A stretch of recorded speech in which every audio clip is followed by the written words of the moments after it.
സ്പൈഡർമാന്റെ brand ന്യൂയുടെ മിക്കവാറും പൊളിയാനാ സാധ്യത. കാരണം മാർവൽ ഇപ്രാവശ്യം വരുന്നത് സാധാ ഒരു സ്പൈഡർമാൻ ആയിട്ടല്ല, കുറച്ചും കൂടി ഡാർക്കർ ആയിട്ടുള്ള ഡീപ്പ് ആയിട്ടുള്ള ഒരു ക്യാരക്ടറിനെ കൊണ്ടാണ് വരുന്നത്. നോ വേ ഹോമിന് ശേഷം 4 വർഷങ്ങൾക്ക് ശേഷമുള്ള കഥയാണ് സ്പൈഡർമാനിലെ ബ്രാൻഡ് ന്യൂ ഡേയിൽ പറയുന്നത്. കാരണം കോളേജ് കഴിഞ്ഞിട്ടുള്ളതാണ് എന്നുള്ളത് അതിൽ കാണിക്കുന്നുണ്ട്. നോ വേ ഹോമിന്റെ അവസാനം എന്താ നടന്നതെന്ന് എല്ലാവർക്കും അറിയാം. പീറ്റർ പാർക്കറിനെയാണ് മറന്നത്.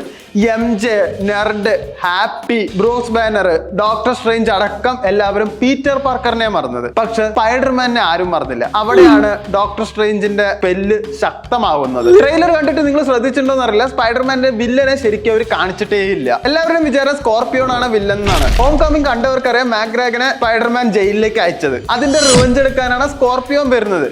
പക്ഷെ സ്കോർപിയോണിനെ ഒറ്റയടിക്ക് അവിടെ ഇടിച്ച് താഴെ ഇടുന്നുണ്ട്. കാരണം അത്രമാത്രം ശക്തിയാണ് ഇപ്പോ സ്പൈഡർമാന്റെ അകത്തിരിക്കണം. ഈ സ്കോർപിയോണിന്റെ അഡ്വാൻസ്ഡ് സൂട്ട് എവിടെ നിന്നാണ് മാഗ്രാഗിന് കിട്ടിയെന്നുള്ളത് അത് പടം കാണുമ്പോഴേ മനസ്സിലാവുള്ളൂ. അതിന് ഓസ്കോർപ്പ് ആണോ കൊടുത്തതെന്നും കൂടി നമുക്ക് സംശയിക്കാം. ഇതിലാണ് സ്പൈഡർമാന്റെ വിക്കിപീഡിയ ഞാൻ ശരിക്കും എടുത്തു നോക്കണം. അതിലെ കാസ്റ്റിൽ ഏറ്റവും ആദ്യം കൊടുത്തിരിക്കുന്ന ടോം ഹോളണ്ടിന്റെ അല്ല, സാഡി സിംഗിന്റെയാണ്. വിക്കിപീഡിയയിൽ സിനിമയിലെ കാസ്റ്റ് എഴുതുമ്പോൾ ഏറ്റവും പ്രധാനപ്പെട്ട റോളാണ് അവരുടെയാണ് ആദ്യം എഴുതാറുള്ളൂ. ഇതിൽ സാഡി സിംഗ് എഴുതണമെങ്കിൽ സാഡി സിംഗിന്റെ ഒരു സീന് പോലും ട്രെയിലറിൽ കാണിച്ചിട്ടുമില്ലെങ്കിൽ ഏറ്റവും മെയിൻ ആയിട്ടുള്ള ക്യാരക്ടർ, അതായത് അതിലെ ആന്റഗോണിസ്റ്റ്, അതായത് വില്ലൻ റോൾ ചെയ്യുന്നത് സാഡി സിംഗിന്റെയാണ്. സാഡി സിംഗിന്റെ ക്യാരക്ടർ പേര് ജീൻ ഗ്രേ എന്നാണ്.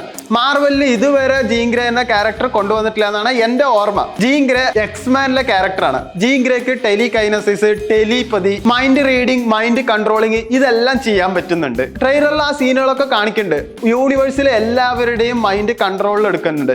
ആ കൂടെ പണിഷറിന്റെയും സ്പൈഡർമാന്റെയും മൈൻഡ് മാത്രമേ കൺട്രോൾ ചെയ്യാൻ പറ്റാത്തുള്ളൂ. കാരണം DNA മ്യൂട്ടേഷൻ നടക്കുന്നത് കൊണ്ട്. അതുപോലെ തന്നെ ഇതിലെ ട്രെയിലറിൽ വില്യം മെഡ്ഗാസറിനെയും കാണിച്ചിട്ടില്ല. അയാളുടെ യഥാർത്ഥ റോള് മാർവൽ ഇതുവരെ റിവീൽ ചെയ്തിട്ടില്ല. അതെന്തായാലും സ്പൈഡർമാൻ അല്ല, പണിഷറും അല്ല, ജീൻ ഗ്രേയും അല്ല. അപ്പോൾ ഈ വ്യക്തി തന്നെയായിരിക്കും സിനിമയിലെ ഏറ്റവും അവസാനത്തെ സർപ്രൈസ് ആയിട്ടും വരുന്നുണ്ടാവുക. അപ്പോൾ ബ്രാൻഡ് ന്യൂയുടെ സ്പൈഡർമാൻ സിനിമ മാത്രമല്ല, എക്സ്മാൻ ആയിട്ട് കൊളാബ് ചെയ്യുന്ന ഒരു കഥയായിട്ട് മാറാൻ സാധ്യത വളരെ കൂടുതലാണ്. ബ്രാൻഡ് ന്യൂ ഡേയിൽ പീറ്റർ പാർക്കർ ഒരു സ്കൂളിൽ പഠിക്കുന്ന കുട്ടിയല്ല, ഒരു യുവാവായി.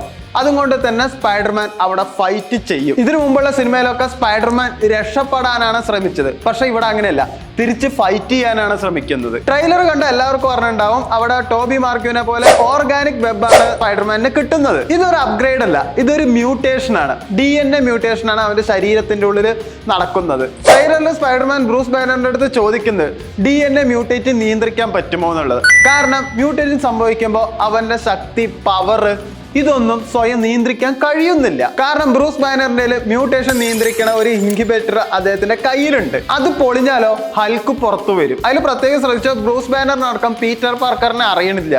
അതൊന്ന് മനസ്സിലാക്കാൻ ഡോക്ടർ സ്ട്രേഞ്ചിന്റെ സ്പെല്ല് എത്രമാത്രം ശക്തമാണ് എന്നത്. ഞാൻ ആദ്യം വിചാരിച്ചത് 7 നിഞ്ചാസ് ആയിട്ടുള്ള ജയിലിലെ ഫൈറ്റ് ഡെയർ ഡെവിളിനെ രക്ഷിക്കാൻ വേണ്ടിയിട്ടാണ് എന്നാണ് വിചാരിച്ചത്. പക്ഷെ അത് അങ്ങനെയല്ല.